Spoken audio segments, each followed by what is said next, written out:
네, 안녕하세요.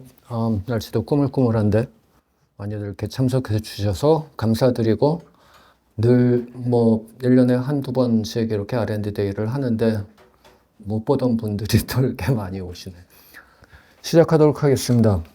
시작하기 일단 좋은 소식으로 다들 아시겠지만 최근 한 6개월 사이에 세 가지 딜을 했습니다. 작년 말 12월에 12월에 아델과 공동 개발하던 아델 Y01 타우 항체 사노피에 라이센스 아웃 했고요. 그리고 언론에 크게 보도하지는 않았지만 저희 댄피본티닙 플리3 엑셀 이중저 해제 미국의 샌디에고에 있는 야티리라는 AI 베이스드 지금은 그 바이오마커 개발하는 회사 프로티오믹스 회사인 야티리와 옵션 딜을 해가지고 야티리가 바이오마커를 개발해서 잘 되면 임상에서 증명이 되면은 그때 라이센싱을 하는 그런 옵션 딜을 체결했고요. 그리고 바로 얼마 전 6월 첫째 날 세비더 플래닛 라이센싱을 했습니다. 그래서 그 얘기는 R&D 데이니까 이런 얘기는 그냥 생략하도록 하고요. 그래가지고 지금 저희들 작년까지 파이프라인을 쭉 얘기할 때 이렇게 파이프라인을 다 보여드렸었는데 지금은 이제 위에 있는 애들이 다 시집가고 장가가고 약혼하고 해서 이제 다 저희들 손을 떠났습니다. 이제 남아있는 것들은 요 밑에 있는 어린아이들 OCD598이 지금 임상 들어가 있고 사실은 지금 남아있는 거는 이제 아카트라고 저희가 부르는 Anti-Cancer, Anti-Resistant Therapy 항내성 항암제 쪽으로 지금 집중되어 있고 그 중에 이제 누악1 이니비터는 파이브로시스 쪽으로 리널 디지스 쪽으로 하고 있는데 이거 역시 사실은 이 아카트라는 그 기본적인 공통적인 바이올로지에서 파생된 그런 프로그램이긴 합니다. 그래서 저희는 앞으로 임상에 있는 것들은 이제 많이 없어졌고 지금 디스커버리 상태 그리고 전임상 디스커버리에 있는 저는 이제 앞으로 아카트 항내성 항암제에 집중한다 이렇게 말씀드리겠습니다. 현재 오늘 말씀드리고자 하는 거는 지금 파이프라인 두 개 전임상에 있는 파이프라인 두 개 잠깐 소개드리고 저 아카트 플랫폼에 대해서 좀 더 집중적으로 소개를 드리도록 하겠습니다. 우선 OCT598은 EP24 듀얼 엔타고니스트고요. 지금 일상 시작됐고 사실 EP4 엔타고니스트라든가 EP24 듀얼 엔타고니스트는 저희보다 앞서서 개발하고 있는 회사들이 몇이 있습니다. 가장 앞서 나간 회사는 이제 일본 오노에서 지금 페이스 2를 여러 가지 암종에서 페이스 2를 진행하고 있고 특히 위암에서는 작년에 좋은 데이터를 얻었다고 그러니까 이상에서 성공했다고 발표한 적이 있습니다. 아직 데이터는 공개가 되지 않은 것 같고 근데 저희는 이제 앞서 나간 회사들은 대부분이 이제 그 항암 면역 관점에서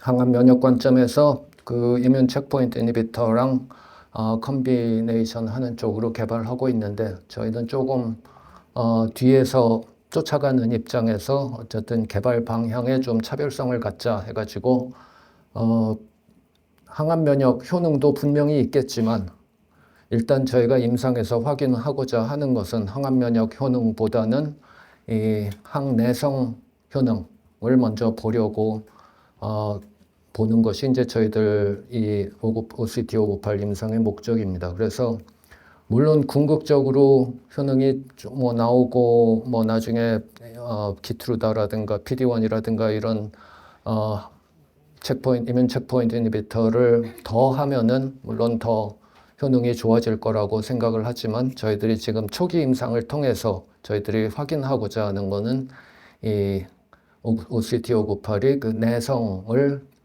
지연시킬 수 있을 것인가 그런 걸 확인하는 식으로 임상을 진행을 시작을 하고 있고 따라서 현재로서는 이 키모 레지스턴스 아직도 기본으로 뭐 화학 항암제가 기본으로 쓰이는 그런 세팅에서 그런 환자들한테 이 화학 항암제에 대한 내성이 생기는 것을 지연시킬 수 있을 것인가 그것을 이제 저희들이 확인하고자 하는 임상을 진행 중에 있습니다. 이 물질은 2022년에 작년 상장에 성공한 카나페라피릭스로부터 라이센스 해온 물질이고요. 그리고 뭐 비임상 효능 이런 것들은 이제 2번에 걸쳐서 AACR을 통해 소개를 해드린 바가 있습니다. 이 자리를 통해서도 몇 번 소개를 드렸고요. 현재 임상 디자인은 뭐 이와 같습니다. 지금 일단 아무리 저희는 화학 항암제에 대한 내성을 보려고 하는 임상이지만 일단 기본적으로 싱글 에이전트로서 그 세이프티라든가 PK라든가 이런 것들을 확인해야 되기 때문에 모노테라피 그러니까 파트 1에서 모노테라피 도스 에스컬레이션을 진행하면서 충분히 안전한 효능이 확인되면은 세 번째 도스 레벨 올라갈 때 바로 컨비네이션을 시작하는 그런 디자인을 가져가고 있습니다. 파트 A 모노테라피 도스 에스컬레이션은 국내에서 3개 사이트에서 지금 진행 중이고요. 그리고 파트 B 컨비네이션 들어갈 때는 한국에서 2사이트를 더 열고 미국에 3사이트를 열어서 한국, 미국 양 국가에서 동시에 진행을 하려고 하고 있습니다. 그래서 지금 사이트 파트 B를 위한 사이트 오픈을 지금 준비를 하고 있는 중입니다. 그래서 이제 잠깐 앞으로 뭐 지금 현재는 이 모노테라피 도스 레벨 2가 진행 중인데 여기서 뭐 잠깐 귀띔을 드리자면은 지금 첫 번째 100mg 도스에서 저희들이 예상했던 그 휴먼에서의 노출이 저희들이 예상했던 것보다 굉장히 높게 나와가지고 그래가지고 지금 100, 200만 돼도 지금 저희들이 예상했을 때 예상하기로는 뭐 한 500 넘는 그런 뭐 용량에서 나올 걸로 예상했던 그런 노출이 지금 나와가지고 약간 이 모노테라피에서 시간이 걸릴 것 같습니다. 다시 도스 다운을 하든지 뭐 도스 파인딩이 조금 시간이 걸릴 것 같습니다. 그래서 원래 계획은 올 여름에 파트 B를 시작하는 게 목표였는데 지금 노출이 너무 높아서 갑자기 이제 노출이 너무 높은 게 발견이 돼서 일단 모노테라피에서 약간 더 시간이 걸릴 것 같습니다.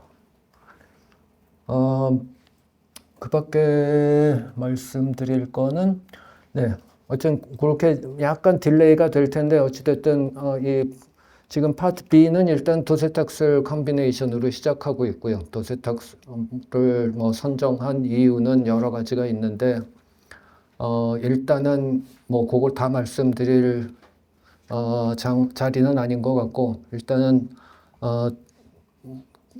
컨비네이션을 시작한다 그러면은 어떤 화학 항암제 뭐 보통 화학 항암제는 칵테일로 쓰기 때문에 칵테일하고 컴비로 바로 시작하기 어려운 면이 있어서 지금 단독으로 쓰이는 화학 항암제를 찾다 보니까는 도스탁스로 시작한 것도 이제 중요한 이유 중에 하나긴 합니다. 어쨌든 도세탁스하고 화학 항암제와 병용했을 때 그 화학 항암제 이상의 어떤 컨비네이션 톡스가 있는지를 확인하는 게 우선이고 그리고 거기서 문제가 없다고 하면은 사실은 저희들이 주로 목표로 하는 거는 이제 이 파트 C에서 대장암 쪽 콜레렉탈 캔서 쪽에 현재 표준요법인 폴필이나 폴폭스하고 컨비네이션이 진짜 우리가 보고자 하는 그런 효능이라고 뭐 얘기할 수 있겠습니다. 그래서 이 파트 C는 아마 내년에 시작할 수 있을 거라고 생각하고, 파트 B에서 더스닥슬 컴비네이션으로 과연 더스닥슬에 의한 내성이 생기는 걸 딜레이 시킬 수 있을 것이냐 하는 부분은 사실 일상이기 때문에 그걸 뭐 그렇다 아니다 하고 답을 얻을 수 있는 그런 임상 디자인은 아니고, 어쨌든 그런 신호를 우리가 볼 수 있을지는 아마 내년 상반기에 어떤 신호를 저희들이 볼 수 있을 것 같습니다. 그리고는 저희가 이제 OCT 648이라고 부르는 이제 과제가 있습니다. 지금 OCT 648은 누악1 인히비터이고요. 저희들은 키드니 파이브로시스, 키드니 파이브로시스, 그리고 키드니, 신장 섬유화 쪽으로 저희들이 개발 방향을 잡고 있습니다. 물론 누악1은 여러 가지 섬유화의 중요한 역할을 한다라는 게 이제 문헌상에서 많은 연구를 통해 알려져 있고요. 결국은 섬유화라는 거에 굉장히 중요한 역할을 하는 TGF 베타부터 얍으로 이어지는 그 시그널에서 이 누악이 이 히포 패스웨이를 같이 누악을 계속 액티베이션 시키는 그런 포지티브 피드백 루프를 만든다, 그런 가설에 기반해서 누악을 이니비션 하면은 지속적으로 얍이 액티베이션 돼 있는 그런 셀에서 얍의 활성을 차단할 수 있을 것이다 라는 그런 가설에서 이 섬유화 타겟으로 저희들이 얍을 누악 이니비터 OCT 648을 개발하고 있고, 섬유화 하면 사실 여러 가지 만성 질환, 대부분의 만성 질환이 결국은 섬유화를 통해서 병변이 나타납니다. 그래서 노화하고도 사실 굉장히 밀접한 관련이 있고요. 그래서 섬유화를 직접 타겟으로 해가지고 이 약으로 개발하는 그런 노력들은 주로 이제 IPF, 특발성 폐 섬유화 쪽에 이제 많이들 경쟁을 하고 있는데, 저희들은 그런 경쟁이 너무 심한 IPF보다는 일단 조금 더 그 경쟁을 벗어나 있는, 아직 시도가 많이 되지 않은 리널 키드니 쪽으로 저희들이 개발을 생각하고 있고, 결국 키드니 섬유화, 신장 섬유화라 그러면 궁극적으로 이제 신장 키드니 페일리어, 크로닉 키드니 디지즈로 이어집니다. 근데 저희들이 주안점으로 삼는 것은 현재로서는 일단 어느 때든 AKI, Acute Kidney Injury, 그러니까 약 때문이든 뭐 때문이든 신장에 어떤 이상이 생겼을 때, 인저리가 있을 때, 일단 그 키드니를 보호하기, 기능을 유지하기 위해서 이 폴리플로이드가 만들어지지만 그 폴리플로이드 셀이 궁극적으로는 아주 장기적으로는 섬유화를 유도한다. 그런 이제 연구 결과가 있습니다. 그게 AKI to CKD라는 이런 연구 결과들이 이제 이탈리아의 이제 로마니아니 교수라는 굉장히 저명한 키오피니언 리더 연구실에서 그런 연구 결과를 발표한 바 있고, 거기에서 이제 얍이 굉장히 중요한 역할을 한다라는 연구 결과가 있었기 때문에 저희들은 이제 그 로마니아니 랩하고 같이 공동 연구를 시작을 했고, 일단은 기존적으로는 이 AKI to CKD 쪽으로 저희들이 테스트를 하고 있습니다. 지금 물질 자체는 이제 올해 하반기에 최종 전임상 후보 물질을 선정하기 위해서 지금 노력하고 있고, 굉장히 많은 일들이 진행되고 있고, 그리고 내년에 임상 일상을 들어갈 것을 목표로 하고 있습니다. 근데 사실은 지금도 관심을 지금 단계부터 지금 관심을 갖는 회사들이 좀 있고요. 그래서 저희들 나름대로는 지금 일상까지 진입하고 앞으로 쭉 계속 개발을 할 계획이지만은 좀 이른 라이센스 아웃이 될 수도 있겠다라는 희망을 가지고 있습니다. 그러고는 오늘 이제 메인 토픽인 항내성 항암제 저희들 지금 구축하기 시작한 플랫폼에 대해서 조금 설명을 드리겠습니다. 사실 항내성 저희들이 몇 번 최근 한 1, 2년 사이에 걸쳐서 굉장히 계속 이 항내성 항암제를 한다라고 지금 여러 공표를 해왔습니다. 우리가 항암제라고 하면은 지금 굉장히 많은 항암제들이 개발되고 있지만은 거의 99%의 항암제들은 어떻게 하면 캔서셀을 죽일 것인가 거기만 포커스를 하고 있습니다. 그래서 ADC가 됐든 뭐가 됐든 대부분의 항암제의 목표는 어떻게 하면 일반 세포를 안 건드리고 캔서셀만 선택적으로 죽일 수 있느냐. 그게 이제 기존 항암제 개발의 이제 가장 큰 목표입니다. 근데 그렇게 개발된 모든 항암제들의 문제는 결국은 다 내성이 생긴다는 겁니다. 결국은 내성이 생기고 그게 암이 진행될수록 암의 말기암으로 갈수록 그 내성이 훨씬 더 빨리 생기고 그 내성이 생겨서 다시 릴랩스한 암은 사실은 더 악성이 됩니다. 그래서 그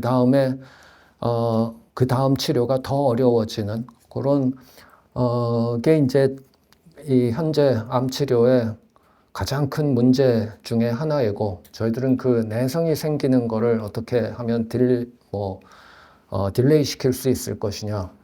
결국 암세포를 죽이는 것만으로는 환자의 생명을 연장할 수 없다. 그래서 기존의 암세포를 죽이는 항암제들은 많이 나와 있기 때문에 그 항암제를 썼을 때 그 항암제에 대한 내성이 생기는 기전을 어떻게든 차단해서 그 항암제에 대한 치료 효과를 더 연장해 보겠다라는 게 이제 저희 아카트 항내성 항암제 이제 기본 컨셉입니다. 거기서 여러 번 나왔지만 다배수체 플로이디 사이클이 그 내성에 굉장히 중요한 역할을 한다 하는 것은 이제 너무 깊이 들어간 얘기고 어쨌든 기본적으로 이 플로이디 사이클 셀들이 항암제를 쳤을 때 캔서 셀들이 대부분은 죽어가지만 거기서 이 폴리플로이드가 된 DNA가 늘어나서 폴리플로이드가 된 셀들은 살아남고 이게 살아남아 있을 뿐만이 아니라 이게 나중에 폴리플로이드 셀이 다시 폴리플로이드 셀 자체는 증식은 하지 못합니다. 그렇지만 여기서 자기 모양을 바꿔가지고 자기 증식할 수 있는 새로운 다이플로이드 셀들을 다시 내보낸다. 그래서 결국 폴리플로이데이제이션과 디폴리플로이데이제이션을 통해서 이 기존 항암제의 항암 치료에 내성을 갖는 새로운 셀들이 만들어진다. 이게 저희들의 이제 기본적인 프레임입니다. 저희들 가설에. 물론 저희들이 만들어낸 건 아니고 그런 많은 연구들이 있고 그 가설에 기반해서 저희들이 하고자 하는 것은 결국은 이 원래 있던 캔서 셀이 내성을 가진 셀로 바뀔 때 이러한 변화들이 있고 이 변화를 어디서 차단을 할 것이냐. 폴리플로이드가 만들어지는 것을 차단할 수도 있고 폴리플로이드에서 다시 디폴리플로이데이션 되는 것을 차단할 수도 있고 그래서 이 과정에서 어떤 새로운 타겟을 찾아보겠다 하는 게 저희들 생각입니다. 이게 그냥 그러면 임상에서 워킹할 것이냐 하는 거는 한 두 가지 예만 한번 들어보겠습니다. 물론 이 약을 개발하는 회사들이 제가 말씀드리는 그런 기전에 근거해서 내성을 막겠다라는 생각으로 개발된 약은 아닙니다. 그렇지만은 저희들 관점에서 내성이라는 관점에서 이 약들의 효능을 설명할 수 있을 것이다라는 얘기입니다. 그러니까 저희들한테 친숙한 지금 라스클루즈, 레이저티닙, 라스클루즈 잘 아시겠지만 이 아미반타맙하고 아미반타맙과 레이저티닙을 병용했을 때 PFS도 엄청나게 많이 늘었고 오버올 서바이벌도 1년 이상 늘어나는 효능을 저희들이 임상을 통해서 확인을 했습니다. 그럼 왜 이 병용이 그런 효능을 보여주느냐? 기존의 오시머티닙이나 이런 EGFR 단독 이니비터보다 왜 이런 더 좋은 효능을 보여주느냐? 물론 이제 J&J에서는 뭐 이 라비라벤트가 뭐 여러 가지 ADCC라든가 뭐 이런 디그레이데이션을 하고 해서 EGFR을 좀 더 근본적으로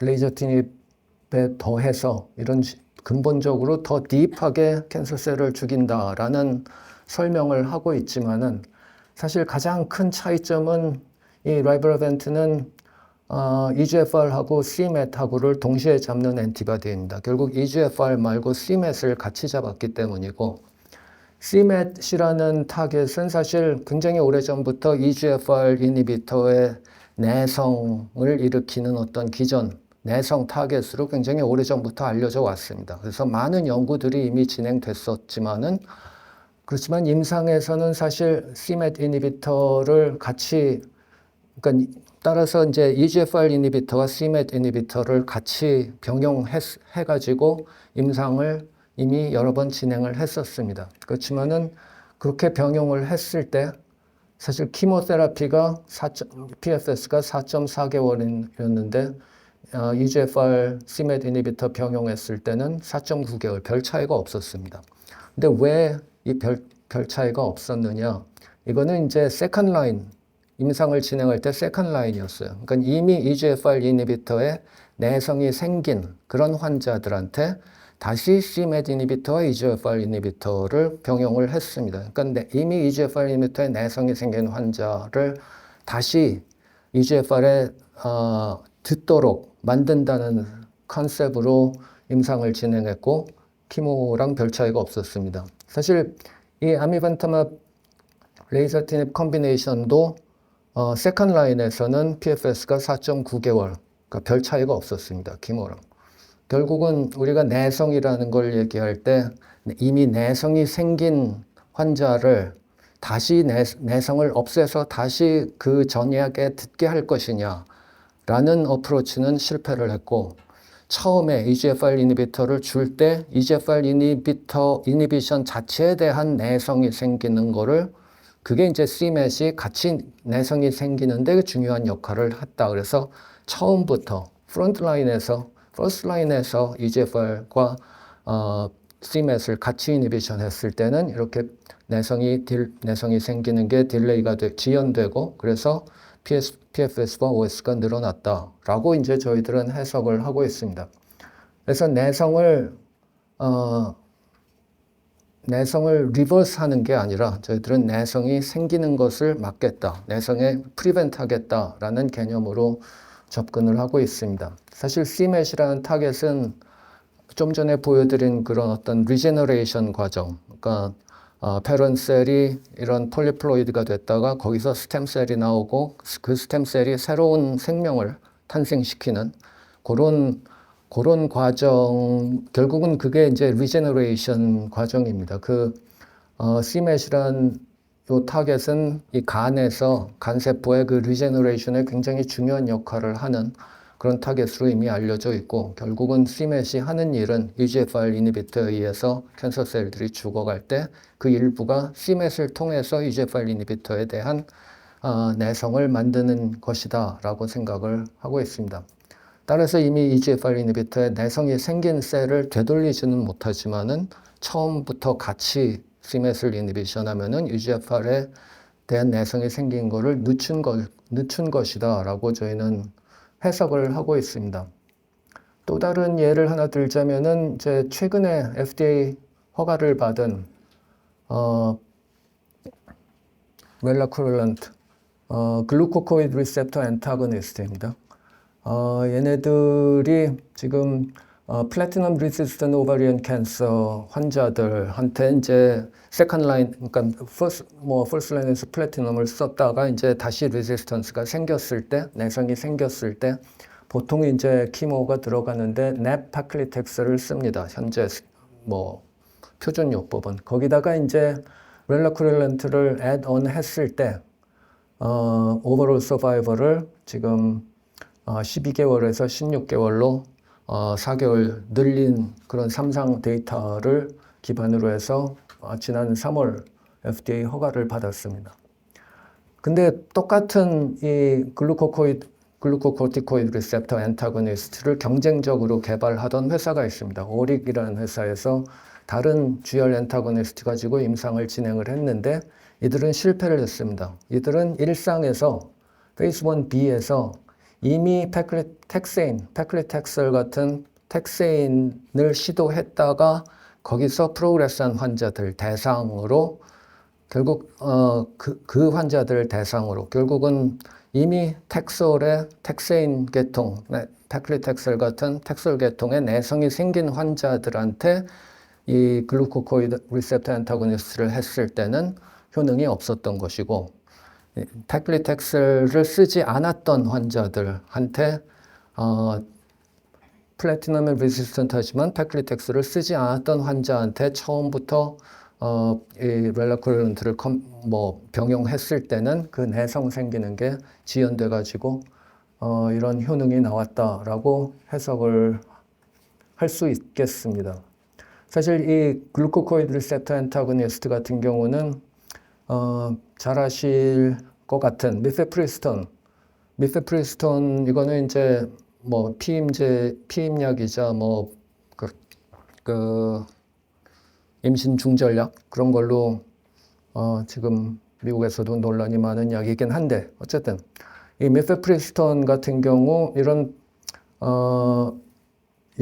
실험실에서 연구를 할 때 이런 마이토딕 셀 사이클이 막혔을 때 다시 그게 이제 엔도 레플리케이션을 통해서 폴리플로이드가 되고 폴리플로이드에서 다시 내성이 생긴 셀이 만들어진다 하는 그 과정을 막는 약으로 굉장히 많지는 않지만 어쨌든 그런 연구가 되어 있습니다. 그래서 이 미페프리스톤이 요 폴리플로이드를 통한 그 내성을 막는다라는 건 실험실에서 이미 밝혀진 바가 있고 결국에 미페프리스톤이라는 애도 사실 PR, GR 듀얼 엔타고니스트입니다. 그러니까 글루코코이드 리셉터를 저해하는 그런 약이고 따라서 이런 내성이 글루코코이드 리셉터 엔타고니스트가 이 과정을 통해서 내성이 생기는 것을 막는다라는 것을 이제 추론해 볼 수 있고 그런 걸 통해서 이렇게 임상에서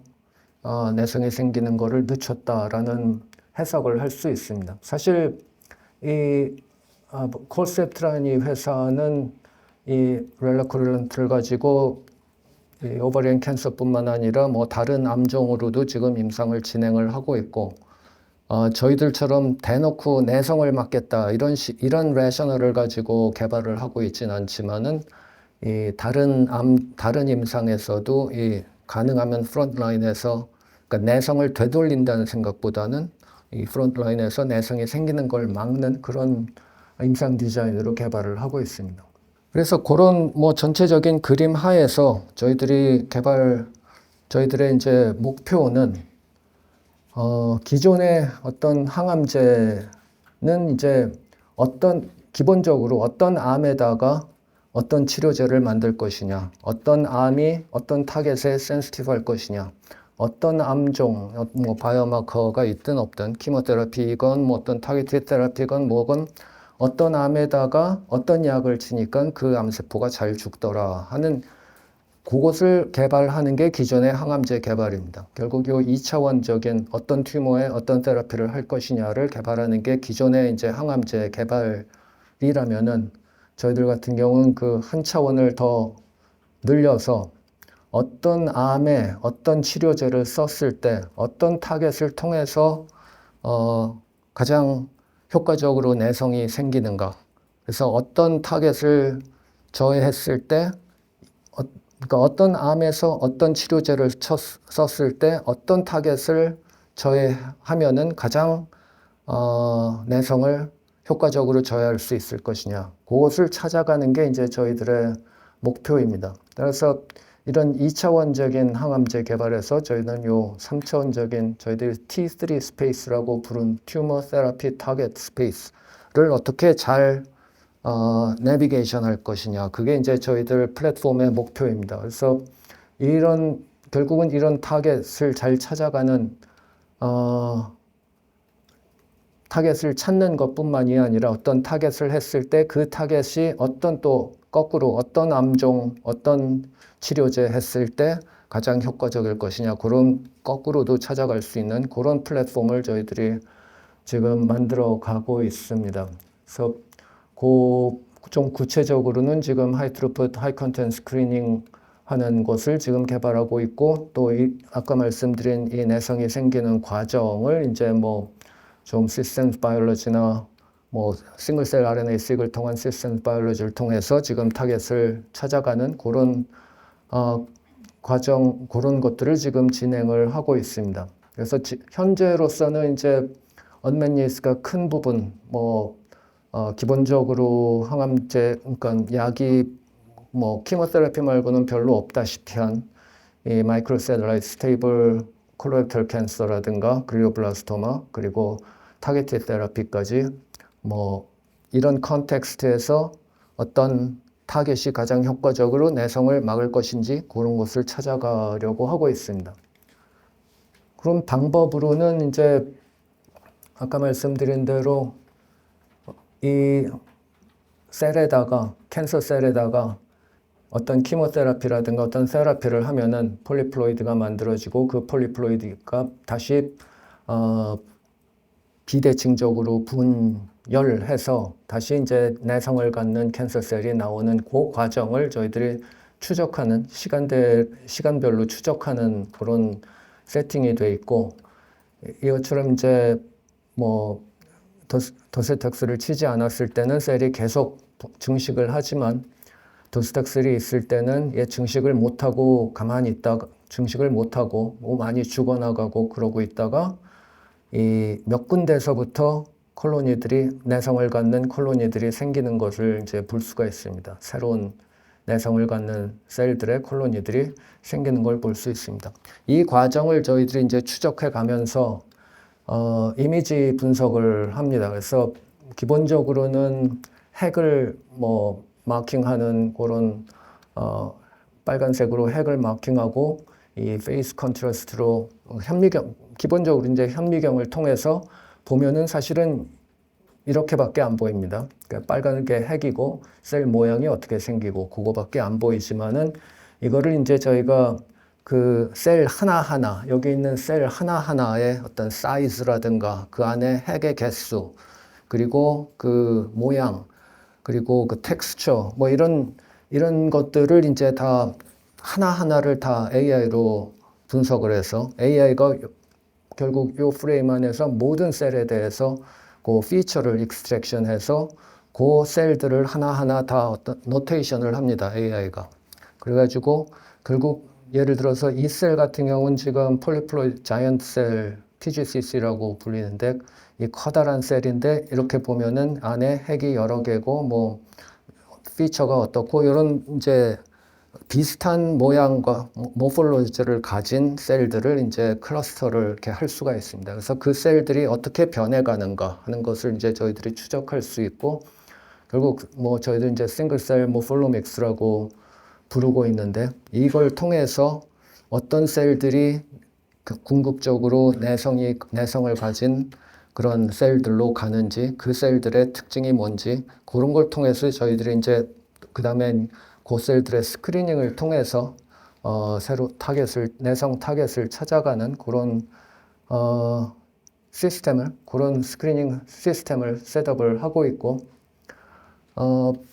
결국 그런 피노티픽 스크리닝이라고 얘기할 수 있는데, 훨씬 더 이제 하이 레벨의 피노티픽 스크리닝이고, 사실 피노티픽 스크리닝이라고 하면 국내에서 가장 유명한 게 파스테르 연구소에서 피노믹스라고 만들어 놓은 플랫폼입니다. 파스테르 연구소에서는 한 10여 년 전부터 이런 그 이미지 분석을 통해서 스크리닝을 하는 그런 하이스루프 스크리닝을 하는 그런 시스템이 만들어져 있고, 그거를 이제 주도해 온 게 레지스 그레일 박사이고, 올해 초에 이제 레지스 그레일 박사를 저희가 영입을 해서 지금 파스텔에서 만들어 놓은 그 시스템보다 훨씬 더 고차원적인 그런 시스템을 지금 갖추기 시작하고 있습니다. 그래서 지금 이건 컴파운드 핸들링이고, 그걸 스크리닝을, 이런 이미지 스크리닝을 통해서